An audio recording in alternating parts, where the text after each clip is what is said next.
95 Constitution, I said, wait a minute. The 1995 Constitution stopped before 10 years, you know. And I can prove this because the 1995 Constitution the commission was chaired by Justice Odoki.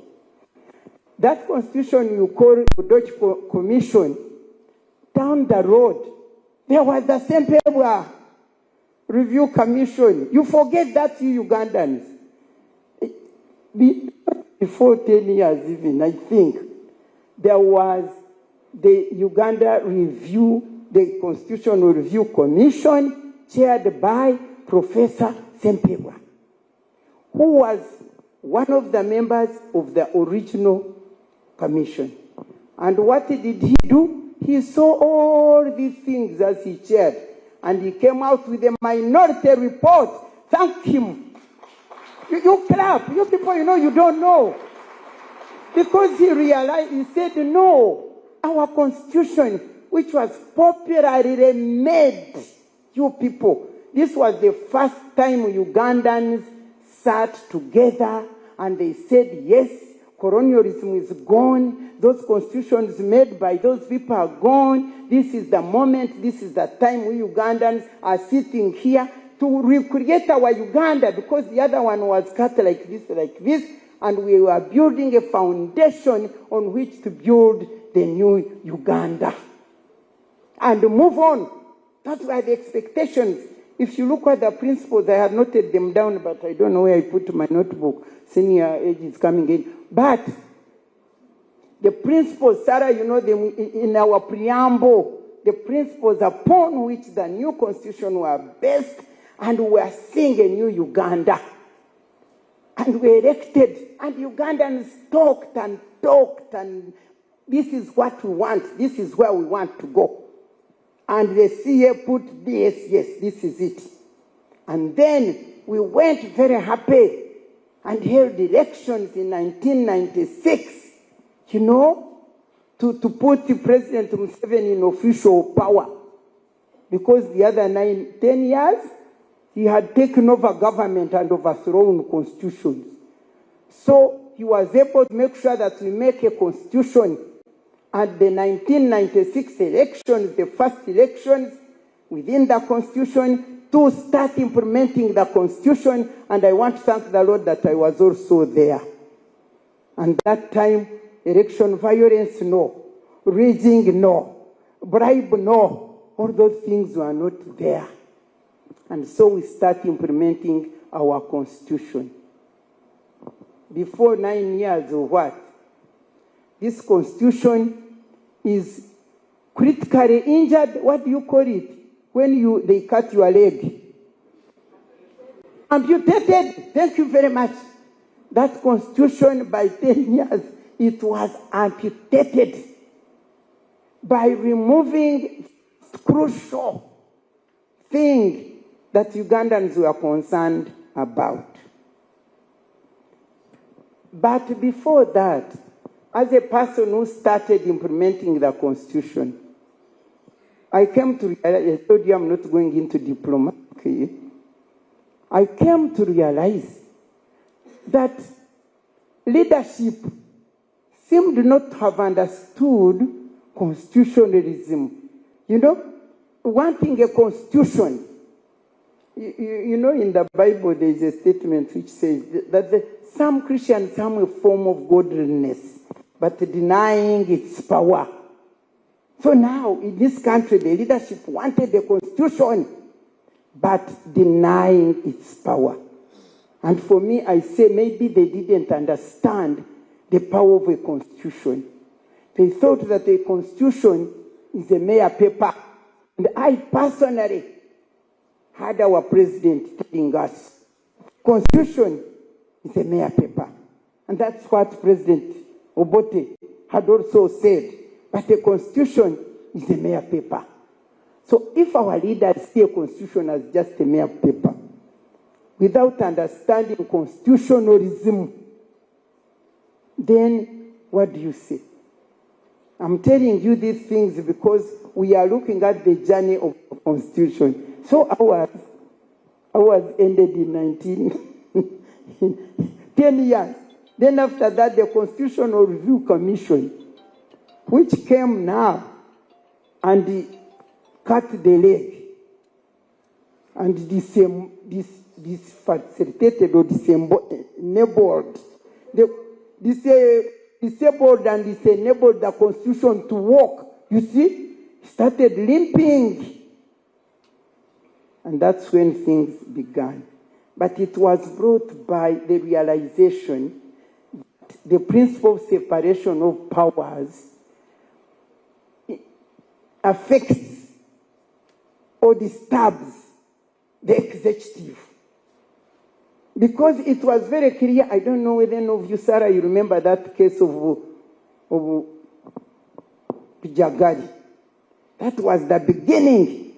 When Bujagari, the executive wanted to give a contract to make electricity in Bujagari to a company in America, and now the parliament took its authority and looked at it and said, no, this is not right. We are not taking this. Sixth Parliament. You people, you always hear how Sixth Parliament is a pain in the neck of our president. The Sixth Parliament stood up like he was saying, no, we have our authority.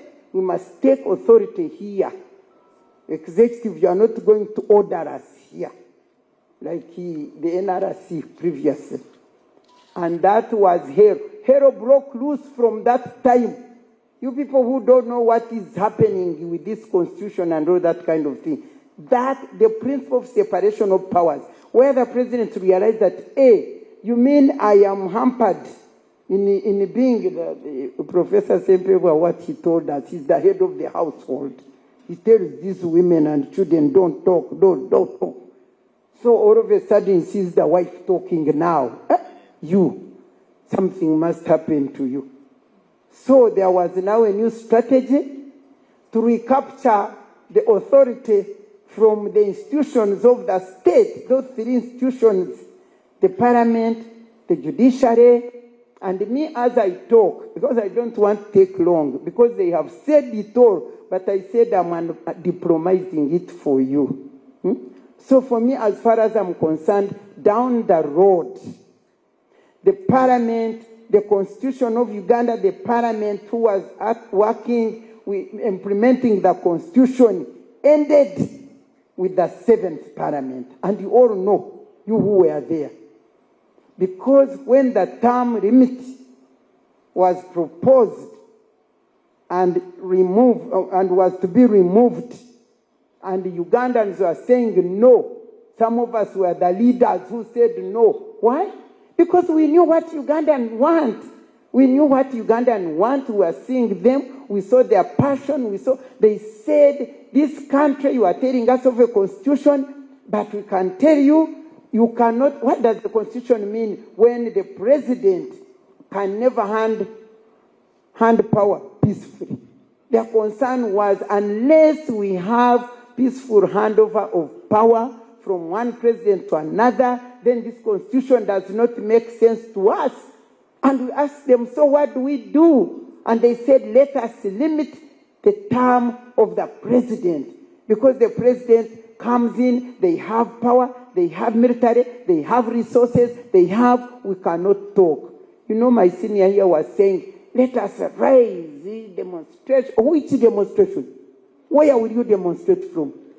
You know, my senior, you are telling them, let us do this, but you are telling the wrong people. All these people seated here have no right to do. That is the truth. The ones who have rights to do are not here. I hope they will read those things, but even if they do. So, for me, as far as I'm concerned, the moment the term limit was removed, and was removed through corruption. Who doesn't know this? When we stood up very tough, 5 million came.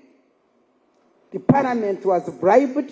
They removed the term limit, and the beginning started. Right from the 8th parliament, implementation of the constitution, the principle of separation of powers, And then the judiciary was raped. So now, in other words, he was saying diplomatically, but the principle of separation of powers does not apply in this country. You all know that. You look at the executive. Who rules the executive? Don't you know? In the constitutionalism, where is the position of the first family? Is it there? Is it given role? But practically, who rules this country? Who does? Me, I came here to undiplomaticalize these things so that you see them very properly. And I'm not going to talk too much. That constitution, as I told you, when you look at the principles which it had put, unity, peace, freedom, equality, we had suffered with the military. We had suffered the way we are suffering now. Militarization. Me, I call the rulership in this country military dictatorship. Whether you talk of elections, to me, they mean nothing. This is me. You called me to talk as a person who started and saw the journey and saw where it is ending now. And I want to say that Ugandans have been captured, the institutions have been captured. For you, you are captured by fear. I don't know whether it is fear for jobs, whether fear for your lives. You just bow anyhow and you go on. So where is the constitutionalism now? Now I can look here and see what I had put. The major question of that constitution that time was governance, as you have heard. Handing of power peacefully from one president to another. It is now 40 years. No peaceful handover of power from one president to another. What independence is that? Me, I'm asking. Independence? Where Ugandans cannot decide, where the civil society, civic space is captured. Some of us are chased everywhere we go to try to do. You remember Sedu, which was looking over the elections and so on, and when I became a chair, it was closed completely so that he doesn't talk, but I continue talking because that is the talent I got. You remember when they gave talent? I've got to account for my talent when I go to heaven. And so, central, and I should finish, then we'll debate. Central to the problem of governance in this country, which leads to violation of our constitution and forgetting what? Constitutionalism is what drives people into leadership in this country, especially the political leadership. What should drive people into leadership should be people. You should be self-centered. You should be people-centered and service-oriented. You go to positions of power, to get power, to use it, to serve your people and your nation. That is the leadership I knew. That is the leadership for which we are getting these awards. That one. But the current leadership, right down the road as it moves, has been overtaken by self-centeredness and power-oriented. People want power to use it for their self-interests. So, with that kind of thing, what constitutionalism are you talking about? Central to the Constitution were human rights. Human rights was very central. You can imagine the violation of human rights in this country. High. People are suffering. Then come greed. Have you ever, the other day I was saying, but surely I think our land is cursed because greed for land, torturing, oppressing. You ended with that statement, the animal farm, where those people who came to deliver us and we embraced, they have really oppressed, exploited, manipulated, that people are crying. Our guest of honor, Chief Speaker, people are crying for you, you live in your country, but people are suffering, people are crying, the oppressed, the poor, the gap between the rich and the poor is just too much. If you are poor, no treatment. The members of parliament, the ministers, they fly them away for treatment. For you, you die there suffering. Yes, relative stability, you said, yes, they are sleeping. But are they sleeping in peace or in pain?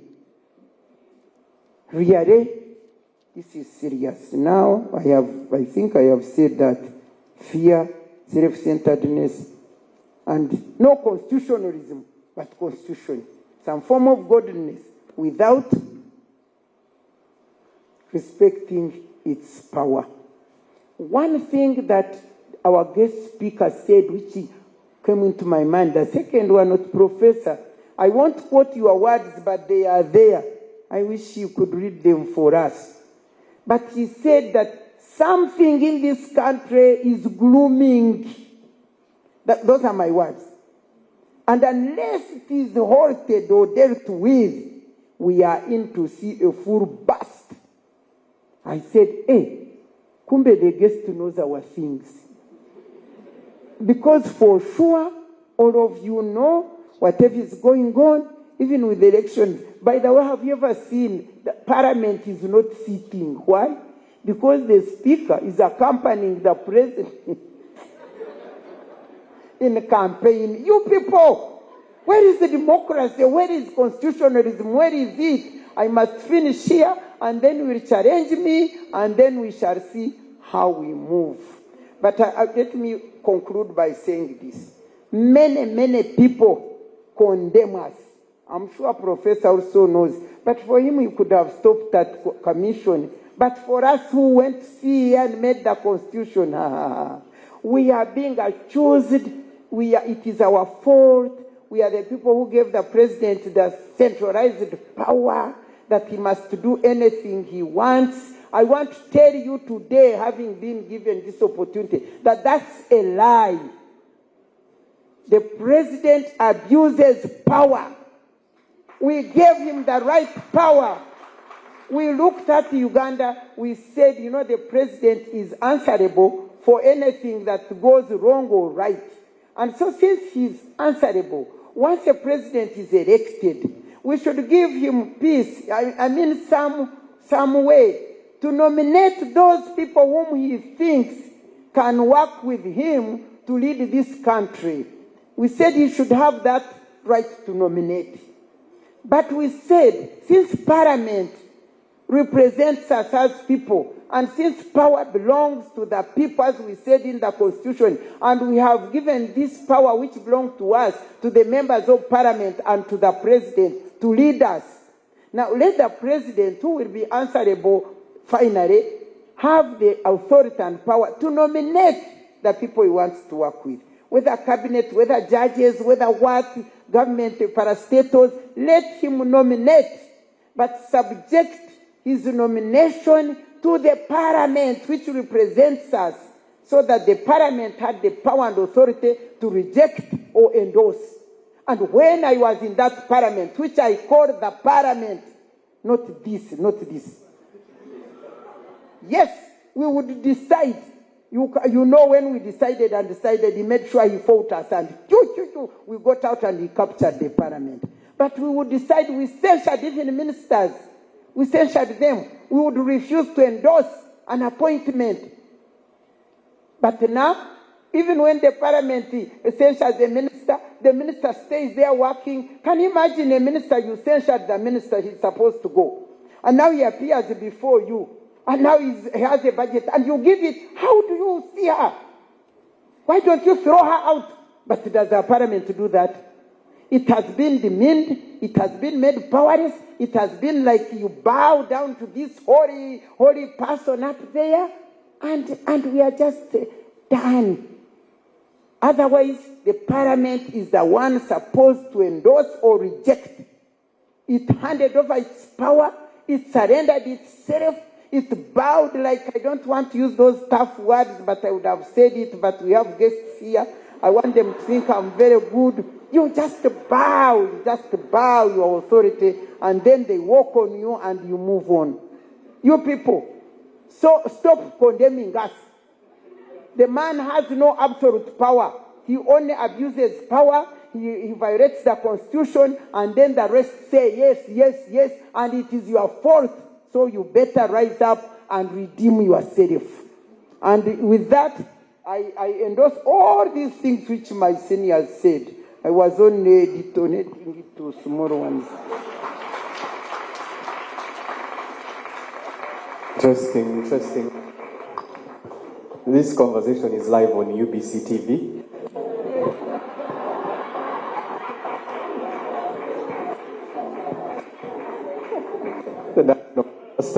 Thank you. Another round of Dr. Matembe.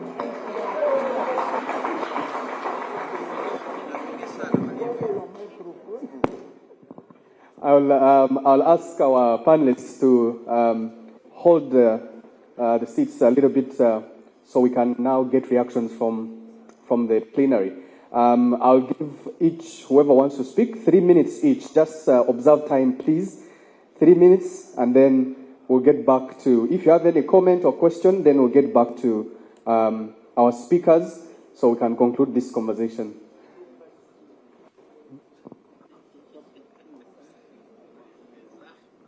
Three minutes for everyone who's... Yes, thank you.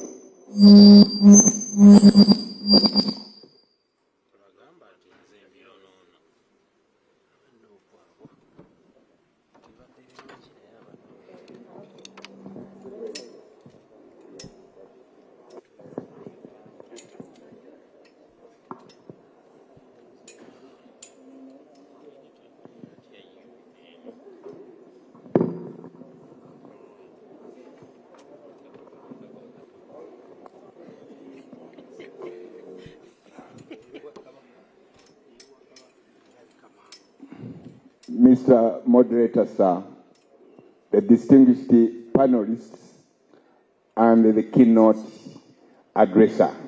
My name is John Ken Lukiams, the man. Before I make any comment, I must say, without biasness, that the 3 stars are should be pronounced as intellectuals.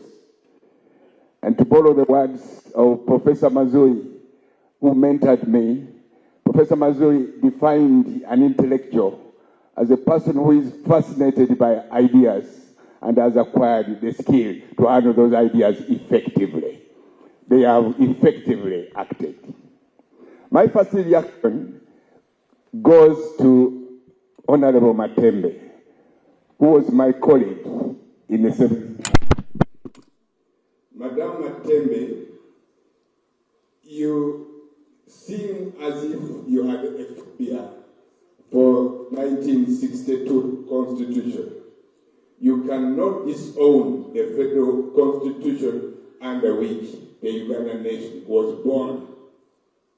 Whether there were squiggles here and there, you should be proud of your birth as a nation state, so that you do not hide under the blame of colonialism as an influence from the right context.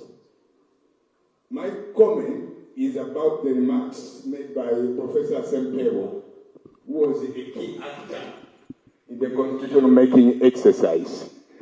Professor Sempewa, what persuaded you when you are making inquiries about constitutional making to pose questionnaires of this magnitude?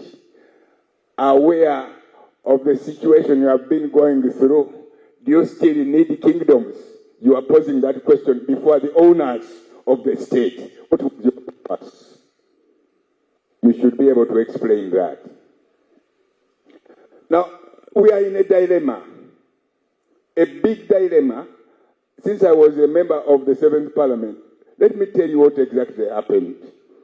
When the government realized that the people of Uganda were still interested in the division of powers under federalism, after experiencing the report of Odoki and Professor Sempewa respectively, the government posed what it called regional tier.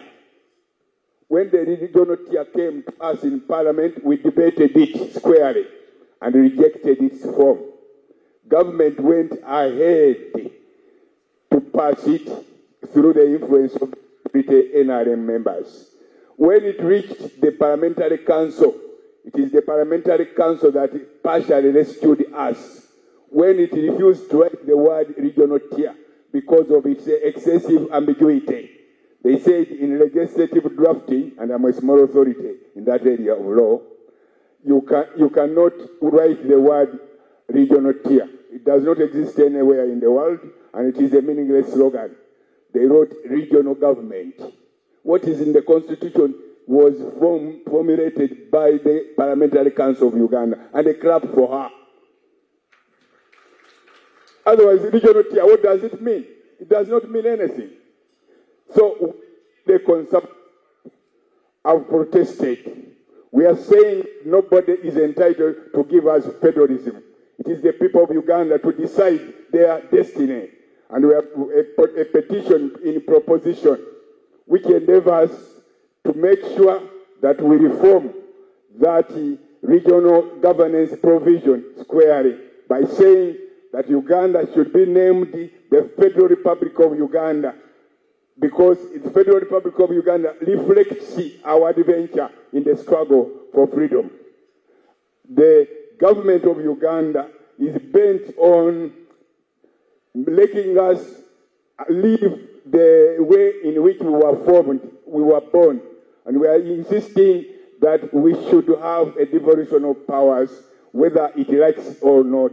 So from now onwards, the Conservative Party is going to pray very hard that we send as many MPs as possible in Parliament, so that when we reach Parliament, we can reform squarely that lame factor of regional tier into a meaningful federal slogan.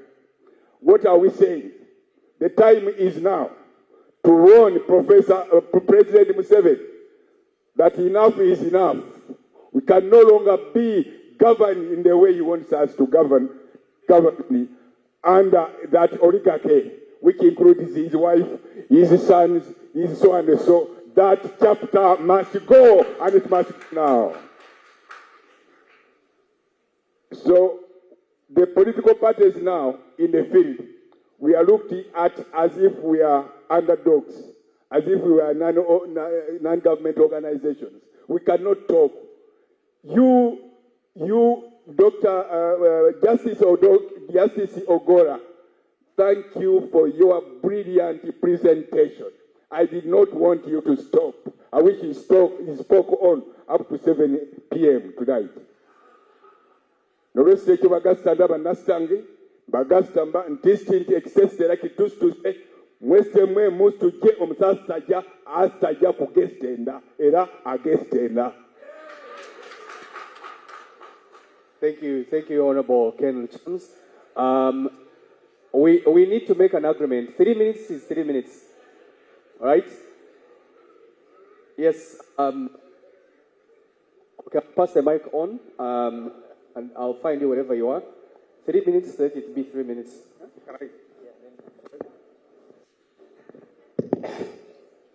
Yeah, thanks very much. Our presenters, Godbert Mushabe are my names. I am the chairman of the board of CCG, and I do a couple of other things. Yeah, really, I mean, the presentations have been really spot on in terms of the nature of the crisis that we face. But you know, for me, just to bring it down, the crisis we face normally is manifest in the speech that has been given by my friend and brother, Thomas Tayebwa. Because you see, when you hold a public office, there are certain expectations on you. Whether you speak as a lawyer, which he is, whether you speak as a politician or an ordinary person. Now, but when you are a deputy speaker of parliament, and you come and speak to a public forum, and you say, one, you don't know what balance of power means. That's scary. That is completely scary. You don't know balance of power between the executive, the judiciary, and the legislature. But more scary is the rationalization that the president has more power because he is elected by everybody. That's really scaring you people. Because you see, everybody, even when you go to the Constitution, everybody who holds the power in this country holds it in trust for the citizens. That power is derived from the citizens. So, essentially for us as Ugandans, under our Constitution, made by these wonderful people, we said we will have a president. And we gave the president the power of appointment. So when he appoints the Chief Justice, and because that's the major appointment he makes, the Speaker is elected. So when he appoints the Chief Justice and all the other officers, this guy is appointing them on our behalf. He's not the one who is appointing. We are the ones who gave him the power. Now the problem that we've had is that when we have leaders of the nature of the Speaker, you can't have a Speaker who becomes a bag woman over a president.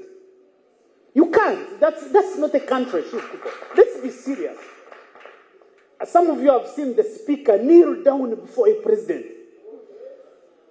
Surely. It's very, very disturbing that even all of us as a country, we accept it. A Speaker of Parliament kneeling before a president. And then it passes as if it's okay. Yeah? So I think that we have a problem now as a country because the Deputy Speaker was challenging me that I should go, I should contest. That I go and become an MP and be part of that group. Yeah, because you see, if you have, normally when you have a leadership in a country, you create the reason even all these agencies of government, the reason we give criteria and say you must have the following qualifications. You are trying to up the credibility of the institution so that it attracts the right people. Even in our small organizations, you set a criteria. We want researchers of this level. We want this because you are trying to up. Now, when you have a government that lowers the qualities and the specifications of these people, then you basically exclude those who think are very serious. I actually believe, to be honest, with all due respect, I don't think that if you are a serious Ugandan, you are aspiring to join that parliament. We have to be working to change that parliament so that we have the right people there. So I think that's the major issue that we have to deal with, that you have to be able to change the parliament. We change it. And by any means, by the way, Professor Matembe and Miria, you did a wonderful job that when the constitution is overthrown, I'm going to wind up in just a few seconds. When the constitution is overthrown, we are supposed to use any means to be able to defend that constitution. Because the 1995 constitution was overthrown. It was overthrown in 2005, and whatever remained was removed in 2017. Let me conclude by the point on age limits. Because the Speaker will come and say, I'm for age limits, I'm for term limits, but I don't want age limits. No, but it doesn't take rocket science to know that these wise men and women who wrote that document were creating safeguards. It's not an either or. There's a safeguard of term limits. So if you are a young person like Kavera that he used, then we know you are only spending 2 terms. But there's also a safeguard of age limit which is separate and distinct from term limits. So if you are an old man like me, you know that if you are at 70, you know you can rule only for 1 term. So it's as simple as that. Does that take rocket science? Now, I find it frightening when someone like Speaker Taibwa and other high-profile people come and talk to Ugandans in that sense. You guys, we have a problem. We just need to be brutally honest with ourselves that we have to change the problem because the problem is there. Thank you very much for listening to me. Thank you very much. My name is Mike Awoneka from Walezi wa Katiba, Guardians of the Constitution. The 2 things for me. My Lord Justice Ogola, you asked us as Ugandans to defend our Constitution. And I'm asking, how else are we going to do it? We have gone to court. We have filed petitions. The streets, we no longer have spaces. All the playgrounds, all the spaces are taken over by the military. Cannot even go to the people in Makerere cannot even protest in the Freedom Square about school, about tuition. Where else can we go? What can we do to defend our constitution? Lastly, the constitution for the last 30 years has only been translated into 15 languages out of the 45 that it's supposed to. Civics and political education were banned from school. No one knows about the constitution. So it is deliberate that we do not know about the constitution. So that's something that we need to do. What do we do in the circumstances, in the defense of the constitution, but lawful, when the lawful means have been taken over by the boots? Thank you so much.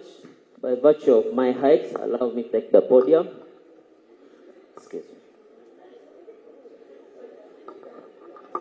Okay. I'm sure now you can see me, isn't it? Thank you so much. My name is Ochero Ronald Frank. I'm a medical student, 4th year at Kampala International University. Allow me to salute all the young men and women that are here today. We are the leaders of today, right? It's no longer realistic to say that we are leaders of tomorrow by virtue of our youthful population of Uganda and that of Africa that stands at an average age of 19 years, isn't it? All right, one of the areas of discussion today that has captured my attention was stability that was emphasized repeatedly by Honorable Speaker Thomas Tayebwa. But I feel like we are leaving the real question. The real question of today should not be stability, it should be sustainability. All Ugandans have seen what has happened. There is peace in the country. We are relatively stable, but it's also questionable, just like Professor Frederick has brought it in his analogy, and we have heard the speakers that have been arguing. So, stability is even questionable. The real question of today is sustainability. Yes? Okay. To have sustainability, we need to have strong and independent systems. We need to have strong and independent institutions, majorly the legislature and the judiciary, of which is arguably deniable that we do not have those systems at the moment. To have those strong systems, we need to have an empowered citizenry. We need to have an empowered generation.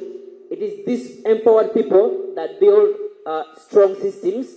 It is the strong system then that go ahead to bring about sustainability and to hold our democracy.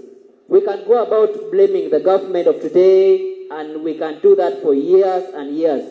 As long as we do not go back to empower the generations, that these generations are going to build these strong systems, that the systems are now going to hold government accountable. Yes, our judiciary is down, our legislature is down, and that is what those in power ride on to bring about unconstitutionalism and lack of rule of law. So I would like to thank Dr. Sarah and the panelists of today that are trying to bring this discussion down to young people. It is these empowered young people that are going to rise up and build these institutions that is going to now bring about what we want, the democracy and the rule of law. Thank you. Thank you so much. Thank you. Let's just have 2-3 comments.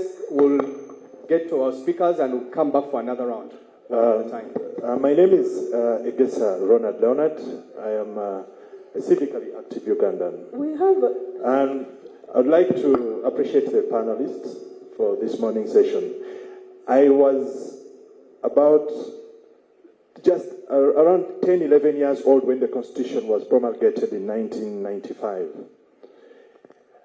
As a young person who loved current affairs, my hopes were in the sky.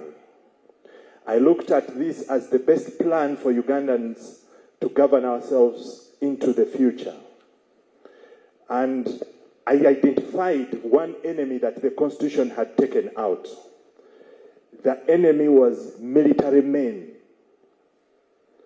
So that was the enemy I identified at the time. But like they say in the military, the best plans fail at the first contact with the enemy. So the enemy, the first contact with the enemy came in 2005.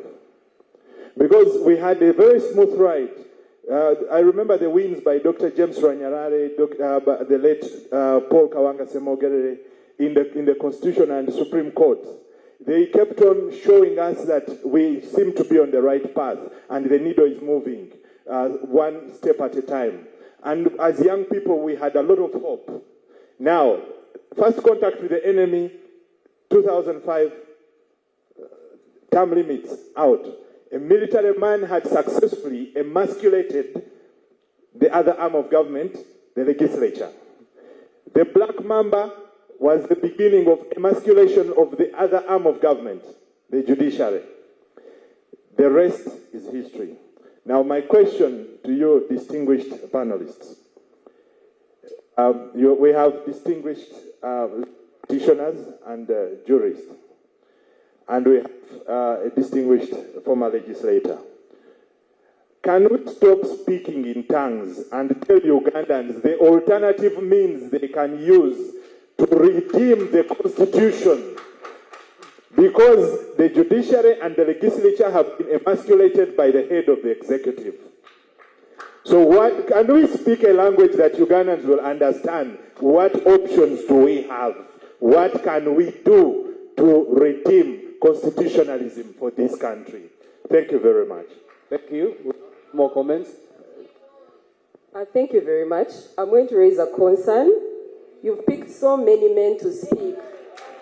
You don't look behind. My hand was the first up to comment.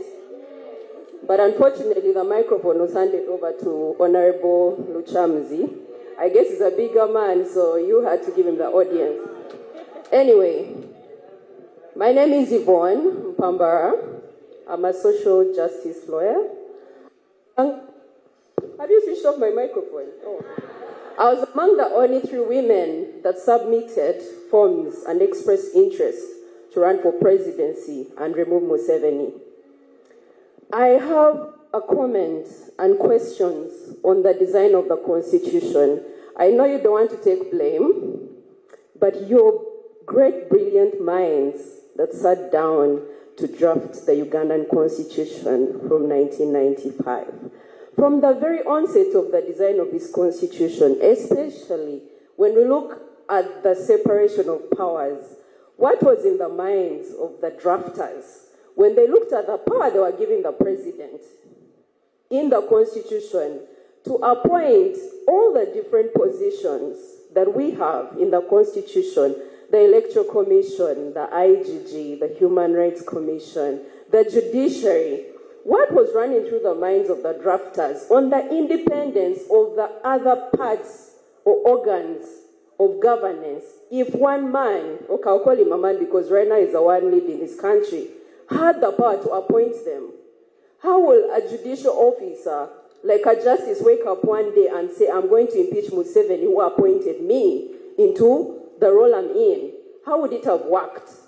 I would love to hear how you were thinking about that, how the independence of these organs would have performed if the power was already in one man.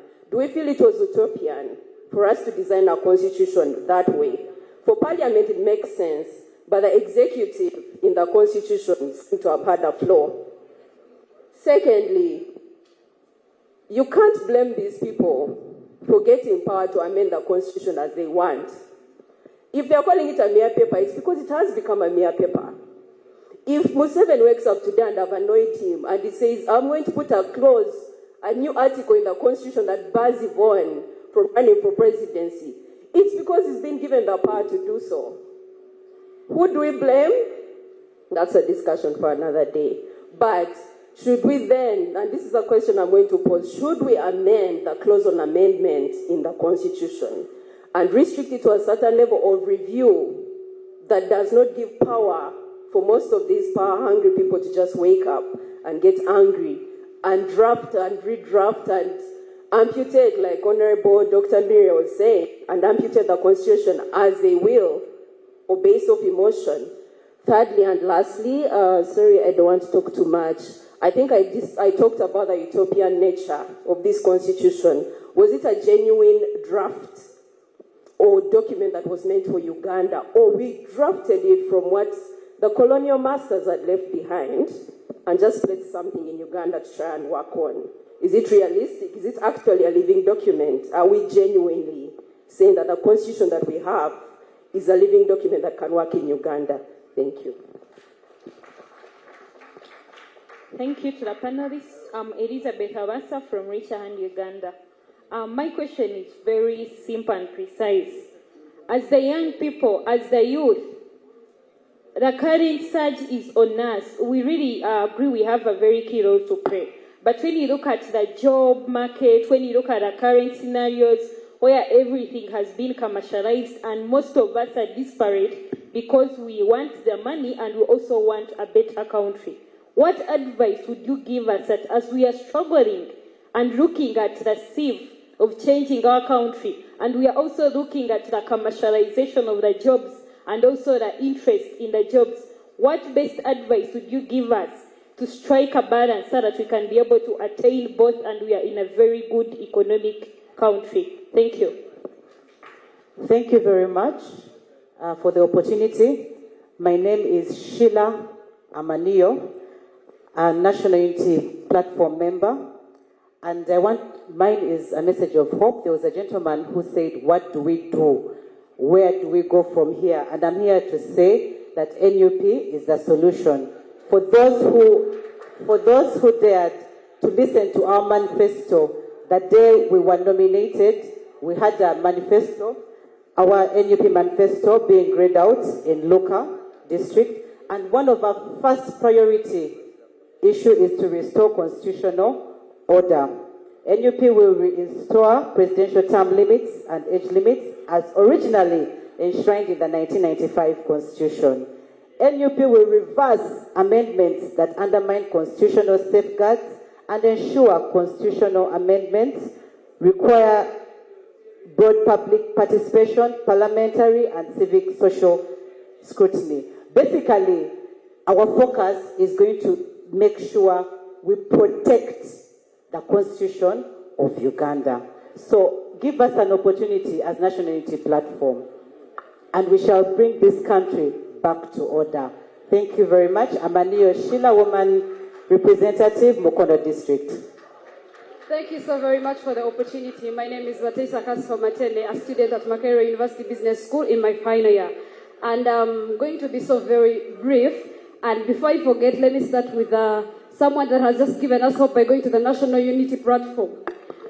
My question is, what exactly are we going to do, and what change do you people have? Because these are the promises that most of the politicians have been giving to us.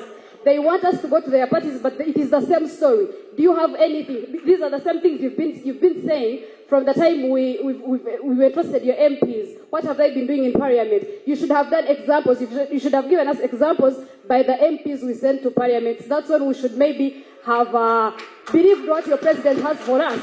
But the fact that they are also doing the same as the previous ones, we cannot take that. I am part of the youth that need the hope. So that's why I'm reacting on that. And another thing, I am going to react about someone that talked about peace and sustainability in the country. And my question is, what do we consider as peace? Or where is the peace? People think that peace is all about them not having a war in the country. But that's not what all peace is all about. What is peace when I do not know what I'm going to do with my degree after the 3 years in university? What is peace when I do not know what I'm going to do with all the money that my parents have spent in me, and I will be on the streets looking for a job like I never went to school? We've seen so many youth on the streets struggling to make ends meet, and these people went to school. They did not just go to school, but they also performed very well. But they have nowhere else to go. And you come and peace to the country without providing a solution for them. Really? Is that what we want to call peace? Of course not. And another thing, let's have more of the sensitization about this constitution thing. If it is possible, let's translate it to all the languages so that everyone can get to know about their rights. Let's make sure everyone knows about their rights. Thank you so much. Check, check. I'm going to come back in round two. I request that we go back to the panelists, and then I'm going to come back in round two, and which will all have an opportunity to speak. I would like panelists to respond to some of the questions that were raised today.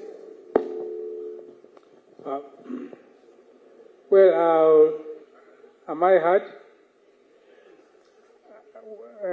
Question was raised by my friend Ken Richamuzi, but I think, and he talked more about it, but I think he didn't elaborate the greater issue, which is normally summed up in the Buganda question. Many of our young generation are not caught up in this, but it still lingers on. The short history of it is that people like him and me were brought up by Uganda.